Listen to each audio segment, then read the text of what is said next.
एक BP, sugar, thyroid, PCOD, चारों में एक प्राणायाम कॉमन है जो सबको करना है और सबको फायदा देगा, वो है अनुलोम विलोम प्राणायाम। ओके।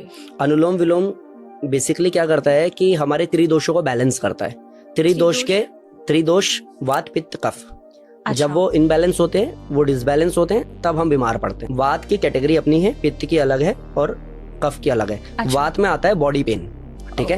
वात में आता है आर्थराइटिस आता है, नी पेन आता है, बैक पेन आता है, साइटिका आता है, इस तरीके की बॉडी पेन वात में। पित्त में आता है skin infection, blood infection, urine infection, इससे रिलेटेड कोई भी बीमारी है तो पित्त में आता है। कफ में आता है साइनस, अस्थमा या इससे रिलेटेड कोई कंजक्शन वाला प्रॉब्लम है तो पित्त में कफ में आता है। तो ये कैटेगरी है वात पित्त कफ की। अब अगर मैं देखूं कोरोना की, अगर मैं बात करूं तो जब कोरोना आया तो क्या लेके आया? कोल्ड कफ, कंजक्शन हो गया, सांस लेने में दिक्कत हो गई, इंसान मर गया, तो कफ उसका बिगड़ गया।